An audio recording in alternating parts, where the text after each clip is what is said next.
Hello, welcome back to the FE Saturday Showcase, where we look at devs, games, publishers, and always a few other things.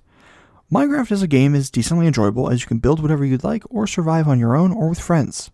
However, as a tool or a platform, it can become a lot more enjoyable, a lot more vast in options. But it can depend on what you're looking at. Maps that recreate games or bring about entirely new experiences, mods or mod packs that take you on grand adventures that can be completely different from each other but still offer a sense of accomplishment upon completion, servers and game modes that offer new experiences that you can only find in limited places. And while I could simply just show off some recreated theme parks in Minecraft or go play some maps, this episode of FESS is focused on mods and mod packs that shift the game of Minecraft and recreate similar experiences that you might find in other games. From flying through the air and placing portals to surviving in a vast apocalyptic wasteland, these are mods and mod packs that allow players to experience other games in Minecraft. All of the links and information for these projects are linked down below in a pastebin, as I tried to make sure everything needed is listed. So, let's take a look at the mods first, followed by the mod packs that seemingly turn Minecraft into what feels like another game. Portal remains one of my favorite series, from aiming for cake and completing chambers in Portal to facing off against Wheatley in Portal 2. And with all of the mods and workshop content for the games, a player can remain entertained for quite a while. In terms of Minecraft, there have been quite a few Portal-inspired mods, maps, and mod packs that either attempt to recreate the experience in Minecraft, or create something that embodies the feel of Portal. But recently, something came out that may change the way players and creators approach the concept of Portal in Minecraft. I really wanted to showcase this mod back during the celebration of Portal 2's 15th anniversary, but it came out on April 18th, so a little late for that. This is Portal Mod by Snowy Shack, a Minecraft mod that adds both portals and various testing apparatuses into the game. This means that you can set up turrets, cube dispensers, aerial faith plates, different shells, buttons, doors, and fizzlers. Additionally, all of these items can be rigged up to each other through the connectors or the use of trigger items to create working test chambers. Now, some of the mechanics and options can seem a bit complicated when you first get into it, but once you try it out, at least for a little bit, things start to make a lot more sense. For example, the footage here is from my attempt at building the first two rooms of Portal 1, where the first room is the area where Shell wakes up, while the second contains a box to teach the player to put said box on the super button. To avoid some possible issues, I switched out the portal to exit with a set of stairs. Had I spent some more time with the idea, I might have figured out how best to get a portal working here, or I would have put a door there. Regarding the second chamber, I set up a trigger to auto-dispense the cube and connected the super button to the door. With some more forethought, I would have likely made the room much smaller, but it works. Overall, I went with some more basic ideas, but more time with the mod would likely change how I would go about building these two rooms. One thing, however, that is very much appreciated is the tooltips on each item in this mod, where you can see different tips on how to deal with different testing elements, such as how turrets can be set up, or how to invert different objects. Something else to take into account is how using other mods alongside Portal Mod could provide new building assets and materials for walls, floors, and ceilings, while there is already an add-on to provide a few signs, geo droppers, and bare bones cores. And while it can be used on its own, I think Portal Mod works as a main focus, with a few accents or other mods to add other elements if you so choose. It can be used in survival or creative, so you have the world open up to you. The only real gripe that I had was figuring out some of the connected textures, mostly because sometimes they worked, other times they didn't. But other than that, it was just slightly difficult to figure out how to light test chambers. But I think that's something that the builder just needs to think about and design with the thought of lighting in mind. Beyond that, I can't wait to see what maps and mod packs will come out and utilize Portal Mod to a much greater extent than my little test chambers. It's going to be really cool to see how people use the mod, how they build packs to go with the mod, how they create their own worlds. And we've seen that already with different YouTubers showcasing this mod, building small things like GLaDOS, to all these other maps and mods, packs, and such on Planet Minecraft, where people are trying to take this mod and create their own testing chambers or create their own maps that allow you to puzzle, or pretty much allow you to create puzzles for the players. If you want to check out Portal Mod for yourself, its Modrinth and CurseForge pages are linked in the pastebin in the description, But otherwise, let's get on to the next one, shall we? Plants vs. Zombies is one of those games that either interests you or it doesn't. The strategizing to figure out the best combination of plants or just finding out what could probably work for a given level is fun to some people, and I enjoy it. Over the years, there have been many new mods for Plants vs. Zombies, new games that utilize a hero shooter format, and just a desire for more Plants vs. Zombies overall. So how about a version of Minecraft? This is Plants and Zombies, a Minecraft mod by looks to be Josh18 and Popsicle Nate that adds various enemies and allies from Plants vs. Zombies into the game of Minecraft, alongside various new items and the sun mechanic. By exploring the world around you, you can find various types of helpful plants, but you will need to acquire sun from sun-producing plants like the sunflower, or from killing other plants, all in order to actually plant or tame these new plants. Once you have sun, or what we'll call sun points for the sake of this video, you can place some of the plants on valid ground or in plant pots, with the pots providing increased defense against the different type of zombies or different hostile mobs that you'll face off in your world.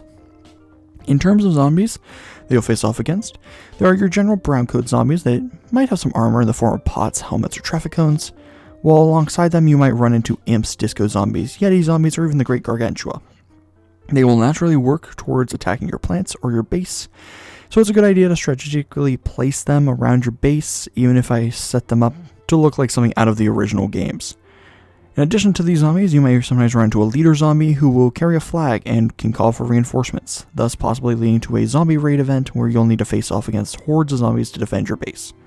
With all the mechanics at play and varying types of plants that you can recruit, Plants and Zombies is aimed at being totally integrated and survival friendly when it comes to the game, so everything should work smoothly enough. Another smaller feature of this mod is mail, where setting up a mailbox allows you to send and receive mail from other players. It helps make a base feel more like a home and adds a reason to collect some of those stray newspapers from the zombies. Personally, I really like the way the models have been done for this mod, as each plant has an idle animation, an attack animation, and certain groups of plants have sleeping animations that just add so much life to these strange creatures. If you want to check out Plants and Zombies for yourself, you'll find its links and information in the paste bin linked in the description. Maybe go try it, see if you like it, and report back in the comments. Otherwise, let's get right into the next mod. Since its original release in 2014, Five Nights at Freddy's has grown into a hugely popular franchise, now spanning games, spin-offs, books, films, and more. As a series, the concept keeps players coming back for more, to the point that you'll find FNAF in countless other places, and the long list of fan games grows weekly, if not daily. One perfect example is its inclusion in the game Funko Fusion, whose playthrough went up on the channel last December. But one game in the series that raised a lot of questions was Freddy Fazbear's Pizzeria Simulator, where you could run your own pizzeria location, play minigames, and engage with a whole lot of lore and mysteries. So, with that in mind, how would you like to run your own Fazbear Pizzeria, but in the world of Minecraft? This is Five Nights at Freddy's Management Wanted, a Minecraft mod by OVDR Studios that takes the pizzeria simulator mechanics of FNAF Pizza Sim and meshes them with the RPG adventure of FNAF World in the game of Minecraft. Whether in survival or creative, you can work on building your own successful pizzeria from scratch. This includes designing and maintaining your restaurant, purchasing equipment and animatronics, and figuring out how to survive during the night shift when the animatronics get a little bit quirky. But exploring the world is the best way to start, as you can gather resources and get a feel for the changes that will affect your playtime. Throughout the world, there are now new biomes that may contain some new friends or foes, locations that might pique your interest, or Fazbear branded spots that allow you to find or purchase what you might need to make your restaurant the very best it can be. In some of these locations, you might find busted animatronics, currency, or some things that might be a perfect starting point for your pizzeria location. But that could all be considered part of your management and design phase, as it is then up to you to build your pizzeria location. Just be sure to consider escape routes or ways to survive when 11 PM hits. In terms of survival, use security cameras from Management Wanted's Sister Mod surveillance package to monitor your pizzeria and track the movement of animatronics that may wish harm upon you. Utilize doors, lights, masks, and audio lures to protect yourself, or simply run away when things get a little too tough. Remember, you're not stuck here like in the games, but if you don't keep your wits about you and ensure some distance, your end might come quite quickly.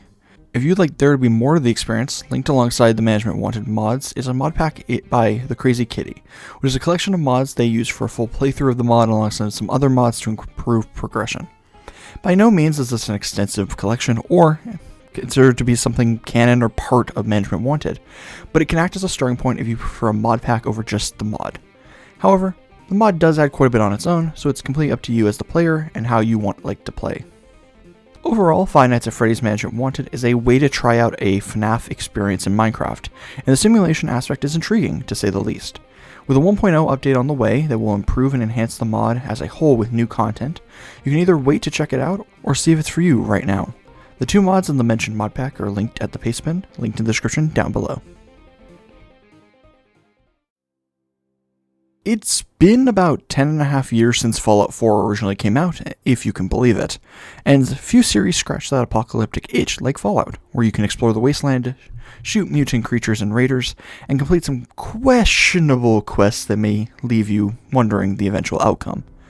And in 2016, you could check out different locations from the Fallout series in Minecraft through the Fallout Mashup Pack, but that's not what we're looking at here. This is the mod pack After the Nukes, developed by Fyrestrike Studios, who are connected to other mod packs like Star Wars Expansion or Echoes of Londor, which attempts to bring From Software titles into Minecraft. Still in beta, After the Nukes focuses on bringing the player into a wasteland world filled with various enemies and factions, alongside exploration and a series of missions or quests to complete from various NPCs that you might meet throughout the world. They'll give you rewards, and you have a fun little thing to do. Built within an explorer world of about 2048 by 2048 or 2000 by 2000 blocks, there are quite a few things to explore, even right now in the beta. The world feels like a combination of various Fallout games, starting in Vault 111 from Fallout 4, to Megaton and Tenpenny Tower from Fallout 3 looming in the distance. And these locations are not simply empty, as enemies lurk about and NPCs occupy the spaces to make them feel more lived in. However, by NPC I don't mean simply villagers. I mean custom NPCs that you can take missions from or speak to. Not everyone is up for a conversation, but this use of custom NPCs helps bring life into the world. From the very start of your adventure, you'll find familiar equipment like the Pip-Boy alongside various weapons such as a crowbar, a 10mm pistol, or if you look around hard enough, a big iron revolver.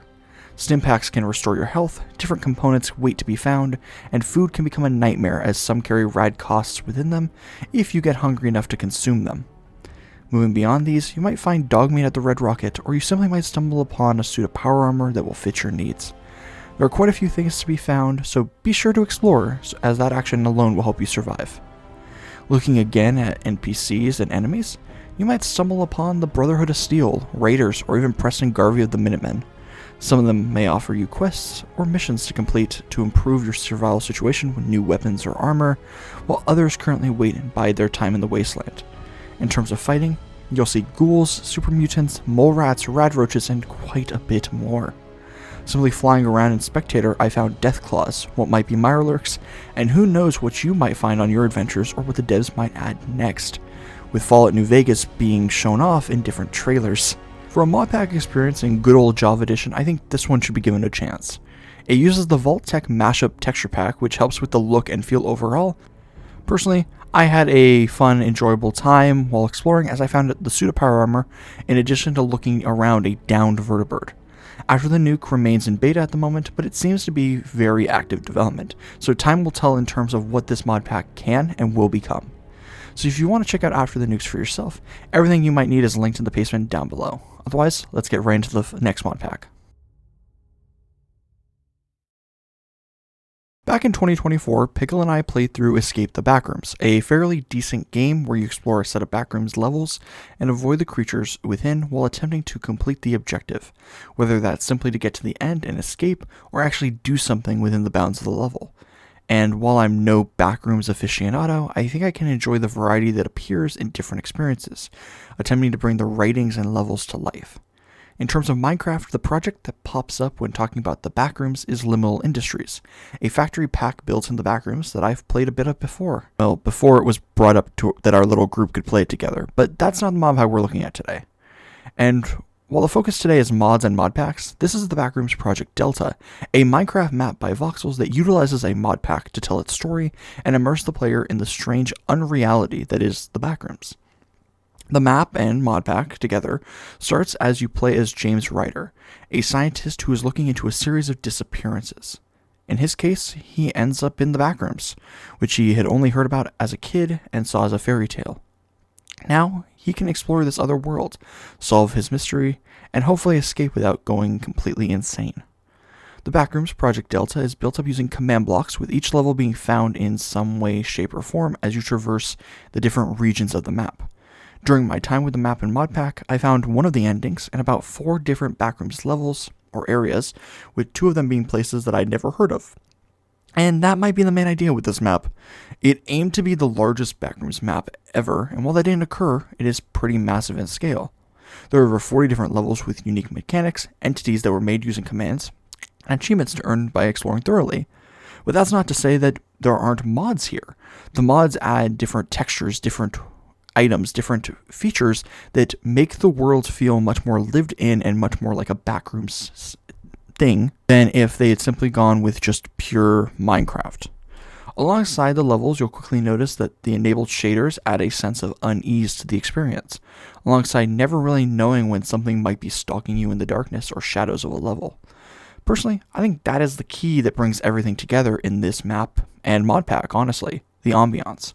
From actual cutscenes at the very beginning to custom dialogue, Voxels did an amazing job making this feel like a unique experience that truly embodies the concept of the Backrooms as a whole. And with all the different mods in play, you're dealing with different sound effects, different elements that bring more into Minecraft that just make it a bit more scary. Exploring around in spectator mode, personally, after playing, I just saw a lot of work, and you can just see a lot of work being put into this map and Modpack overall, as it adds blocks, colors, and sounds that just make everything work overall together.